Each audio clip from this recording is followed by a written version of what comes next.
Start कर दी sir. अस्सलाम वालेकुम डियर स्टूडेंट्स, उम्मीद है आप सब लोग खैरियत से होंगे और अल्लाह पाक आपको अपने हिफ्ज़ व अमान में रखे। आज से हम टॉपिक नया शुरू कर रहे हैं, ट्रॉमेटोलॉजी। ट्रॉमा मींस चोट, हादसा। अब किसी भी हादसे में, किसी भी चोट में जो चोटें लगती हैं उनकी अक़साम का जानना और उनसे रिलेटेड जो कॉन्सिक्वेंसेस हो सकते हैं मेडिको लीगल, उनको समझना, ये मकसद होगा इस सारे मौजू का। तो पहले हम सबसे पहले बुनियादी डेफिनेशंस देख लेते हैं। जैसे कि सबसे पहली डेफिनेशन है वूंड यानी जख्म। वूंड या जख्म टेक्निकली इसकी डेफिनेशन ये है कि अगर एपिथेलियम में डिसकंटिन्यूएशन आ जाए तो हम उसको कहते हैं वूंड। जैसे कि मैंने पिछले लेक्चर्स में आपको अल्सर की एक मिसाल दी थी कि अल्सर जो है वो डिसकंटिन्यूएशन ऑफ एपिथेलियम है।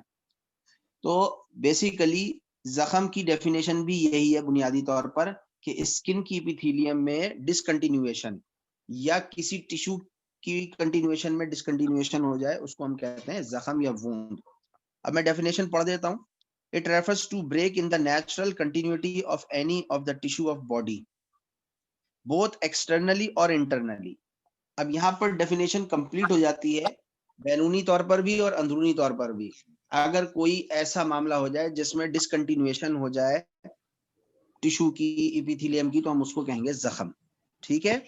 एज अ रिजल्ट ऑफ या बाय कॉज्ड बाय वायलेंस और ट्रॉमेटाइजेशन, जिसमें बाकायदा वायलेंस हो और चोट और इंटेंसिव फोर्स अप्लाई हो, तो हम उसको एग्जैक्टली वुंड कहेंगे। वरना पैथोलॉजिकल वुंड्स भी पैदा होते हैं, जैसे कि एक पेप्टिक अल्सर है। अब पेप्टिक अल्सर में बाकायदा कोई फिजिकल इंजरी नहीं होती है, लेकिन बाय डेफिनेशन वो भी वुंड है। ठीक है।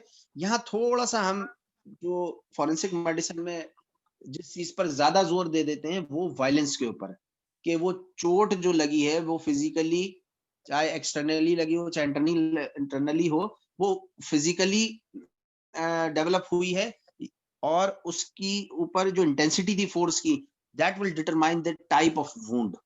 ठीक है। उसकी अक़साम हम आगे पढ़ेंगे। ये बुनियादी डेफिनेशन समझ में आती है वुंड की? Yes sir. चलें, वेरी नाइस। नेक्स्ट डेफिनेशन है हर्ट। हर्ट को डिफाइन किया गया है under the section 319 PPC. PPC मैं आपको पहले बता चुका हूँ, पाकिस्तान पेनियल कोड। ठीक है, यानी कानून, पाकिस्तान का जो कानून है, आईने पाकिस्तान, उसके अंदर बाकायदा हर्ट की डेफिनेशन है। वो क्या है? It refers to bodily pain, disease और infirmity cause to any person. किसी भी शख्स को जिस्मानी तौर पर या किसी बीमारी की शक्ल में, या इवन इन्फर्मिटी, इन्फर्मिटी कहते हैं डिस्कम्फर्ट को, कि बस उसको परेशान कर देना। ठीक है। इसको हम बाय डेफिनेशन कहते हैं हर्ट। अंग्रेजी में भी ये लफ्ज इस्तेमाल होता है आम फहम में कि दैट पर्सन हर्ट मी, या उस शख्स की बात ने मुझे हर्ट किया। अब वहां पर जो कॉन्सेप्ट होता है वो जहनी और कल्बी होता है, इमोशनल होता है। ठीक है, कि जहनी तौर पर आदमी परेशान हो गया किसी की बात सुनकर, या किसी के रवैये से, या किसी के लबो लहजे से, और वो इमोशनली डाउन हो गया, डिप्रेस हो गया, तो हम मुहावरतन कह दे, वो आम फहम में कह देते हैं दैट पर्सन हर्ट मी। लेकिन यहाँ डेफिनेशन क्या है? बॉडीली पेन, डिजीज और इन्फर्मिटी, यानी बॉडीली पेन भी इसमें शामिल हो गया है और डिजीज भी शामिल है। ठीक है। नेक्स्ट डेफिनेशन है, ये क्लियर है हर्ट की definition? Yes sir. Yes sir. Next definition है assault. Assault under the section 351 PPC क्या डिफाइन होता है? It refers to an offer to threat और attempt to apply force to the body of another in a hostile manner.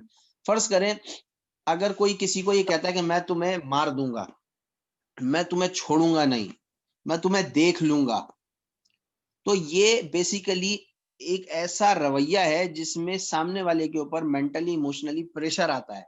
हालांकि physical violence अभी हुआ नहीं है, लेकिन उसकी पेशन गोई की जा रही है और अनाउंस किया जा रहा है कि I will kill you, I will tease you, या आई विल सी यू। ये जो ऐसे जुमले हैं ये असॉल्ट की डेफिनेशन में आते हैं, जिसमें थ्रेट किया जाए।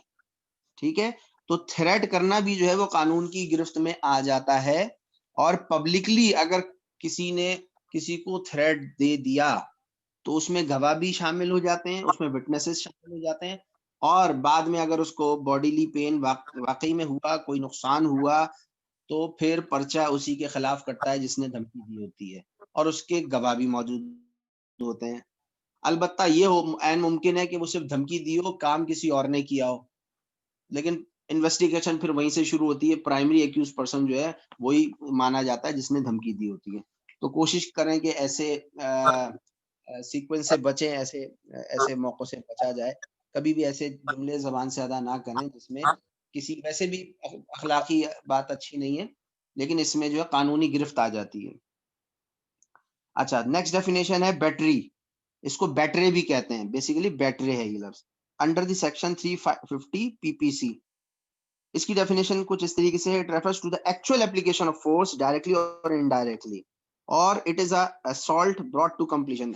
अब देखिए, जो पहले धमकी दी गई थी कि मैं तुम्हें देख लूंगा, मैं तुम्हें मार दूंगा, वो अब बाकायदा अमली तौर पर उसका नमूना पे जाए, अमली इकदाम हो जाए, तो उसको कहते हैं बैटरे।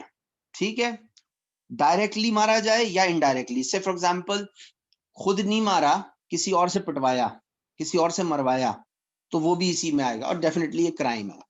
ठीक है, नेक्स्ट डेफिनेशन है एक्सीडेंट। एक्सीडेंट आपको पता है, ये एक्सीडेंट का मतलब ही यही होता है कि जिसकी प्लानिंग ना हो और जिसमें कोई डिजायर शामिल नहीं थी, अनएक्सपेक्टेड इवेंट हो जाए। ठीक है, तो डेफिनेशन वाइज भी यही है, it refers to an event which is either expected और डिजायर्ड नॉर डिजाइंड।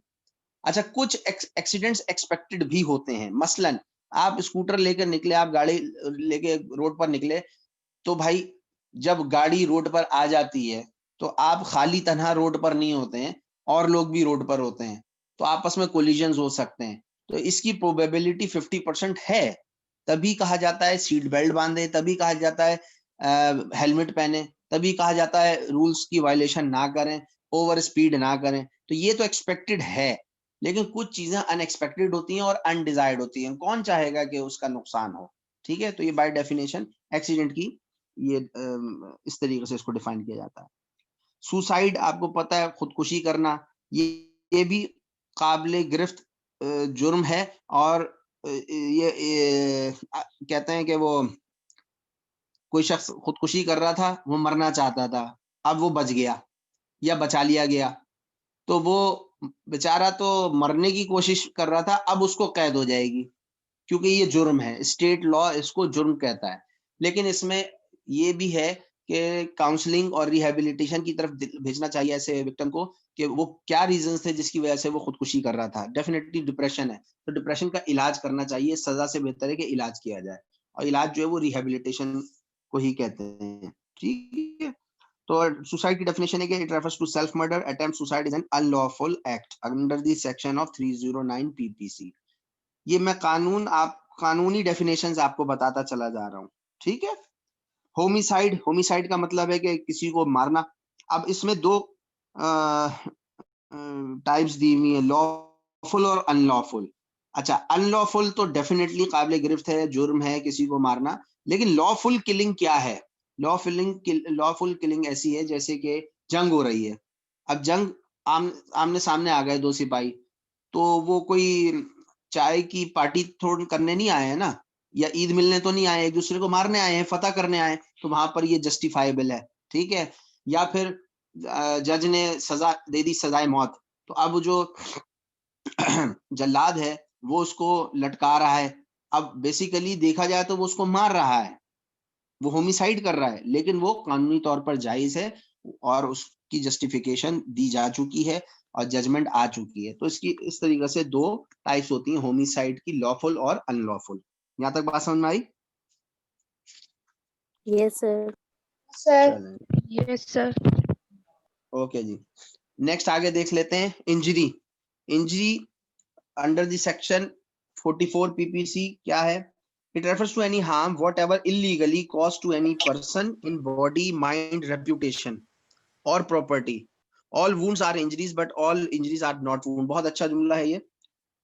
देखिए, इल्लीगली किसी भी शख्स को जिस्मानी तौर पर, जहनी तौर पर या उसकी साख्त मुतासिर करने की कोशिश की जाए, या उसकी जायदाद और प्रॉपर्टी और उसकी मिल्कियत में रहने वाली चीजों को नुकसान पहुंचाया जाए, ये तमाम को इंक्लूड करते हुए डेफिनेशन है इंजरी की।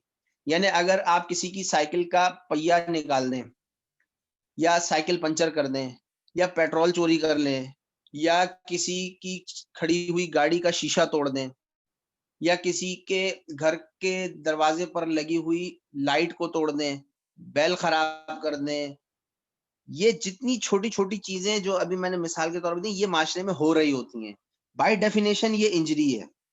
पता है आपको, बाय डेफिनेशन ये इंजरी, और इस पर पर्चा कट सकता है।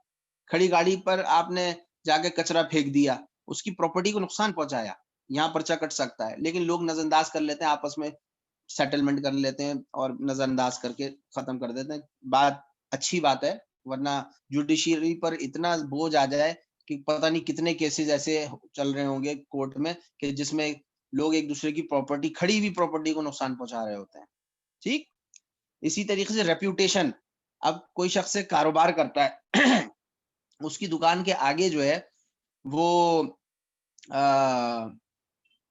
रोजाना जो क्रिकेट खेली जा रही हो किसी की दुकान के आगे, ठीक है, या कोई डॉक्टर साहब का क्लिनिक है और उसके आगे आकर ना रोजाना गाने बजाता है कोई, तो हो क्या रहा है कि उसका बिजनेस मुतासिर हो रहा होगा, लोग उसके बिजनेस की तरफ मुतवज्जो नहीं होंगे, रादर वो अवॉइड करेंगे उस जगह पर आने पर। ये बेसिकली उसकी रेप्यूट मुतासिर हो रही है, उसका बिजनेस मुतासिर हो रहा है, या उसके दरवाजे पे खड़े होकर कोई शोर मचा रहा है, गाली गलौज कर रहा है, ठीक है, तो ये भी रेप्यूटेशन मुतासिर करने की ज़मरे में आता है। तो बाय डेफिनेशन ये इंजरी है और इस पर भी पर्चा कटता है। मैंने पता नहीं आपको बताया था नहीं, एक थे हमारे डॉक्टर साहब, उनके साथ यही मामला हुआ।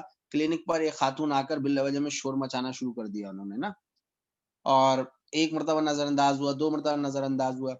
बाद में पता चला भाई वो जो खातून है वो मालिक मकान है, और वो थोड़ी-सी बदज़बान सी थी।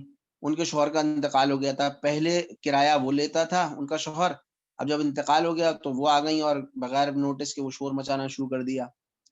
अब उससे क्या हुआ कि उनके क्लिनिक में बैठे हुए जो अफ़राद थे, पेशेंट्स थे, वो बड़े से शर्मिंदा भी हुए और उन्होंने सवालिया निगाहें उठाना शुरू कर दी डॉक्टर साहब के ऊपर कि भाई ये क्या है, क्या मामलात है। जब पानी सर से ऊँचा हुआ तो डॉक्टर साहब ने फिर एक लीगल नोटिस भेज दिया उनको। वो दिन है, आज का दिन है, वो सब सेट हो गई, और उसमें तकरीबन 10 लाख का हर्जाना क्लेम किया कि मेरी रेप्यूट मुतासिर की है, इस खातून ने मेरे क्लिनिक में आकर बदज़बानी करी है, शोर किया है, इससे मेरी रेप्यूट, इससे मेरी क्लाइंटेज मुतासिर हुई है, लिहाजा मैं इसको 10 लाख का क्लेम करता हूँ, और कोर्ट में आए। आप यकीन जाने ठक ठक करके सारा माफीनामा शुरू हो गया, माफी तलाफी हुई, सेटलमेंट हो गई, फिर उन्होंने नोटिस भी वापस ले लिया। तो देखिए, कानून जो है ना वो प्रोटेक्ट करता है आपकी रेपुटेशन को, और कहते हैं if you know the rule you can rule the world. Okay, clear है यहाँ तक बात? जी सर। Yes, sir. ओके जी। अच्छा, इस फिर बॉडी इंजरीज को जरा सा देखते हैं। बॉडी इंजरीज इन्होंने 4 तरीके से डिवाइड करी हैं। Number 1 mechanical injury. Mechanical injury से मुराद ये कि बाकायदा फोर्सफुल कोई चीज आकर लगे, ठीक है, फिजिकल कोई चीज आकर लगे जिस्म पर और ट्रॉमा करे, इंजरी करे, उसको कहते हैं मैकेनिकल इंजरी।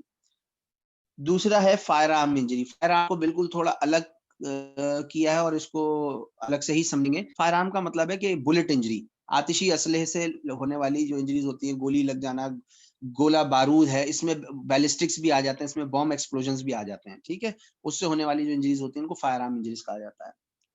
अच्छा, फिर है ट्रैफिक इंजरीज। अब देखिए, ट्रैफिक इंजरीज रोजाना शहर में होती रहती हैं, खासतौर पर कॉस्मोपॉलिटन सिटी जैसे कराची है, कोयटा है, हैदराबाद है, इस तरीके से यहाँ पर बहुत ज्यादा रोड ट्रैफिक एक्सीडेंट्स होते हैं, तो इनको थोड़ा अलग किया गया। देन है थर्मल इंजरीज, यानी जल के जो इंजरीज होती हैं, जलने से। अब उसमें भी फिर मुख्तलिफ टाइप्स हैं, ड्राई बर्न है, वेट बर्न है, जिसको स्कैल्ड भी कहते हैं, ये हम वहां तफसील से पढ़ेंगे, ठीक है। ओवरऑल बॉडी इंजरीज को 4 किस्म में तकसीम किया गया है: mechanical, fire arm, traffic and thermal. Okay, medico legally अगर देखा जाए तो कोई भी इंजरी या तो सिंपल होगी या ग्रेवियस होगी या डेंजरस होगी।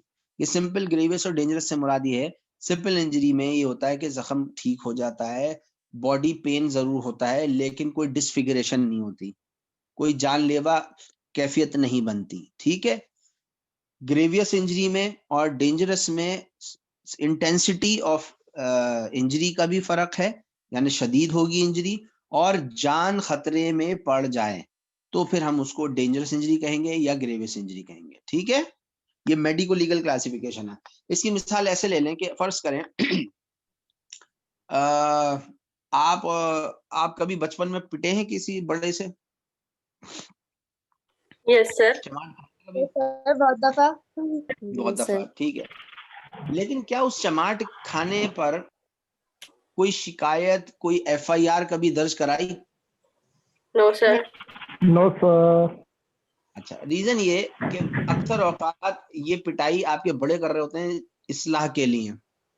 हमारा माशरा ऐसा है कि हाथ से शुरुआत करते हैं इस्लाह करने की, अमूमन यही देखा जाता है, लेकिन होना ये नहीं चाहिए, जबान से इस्लाह करनी चाहिए।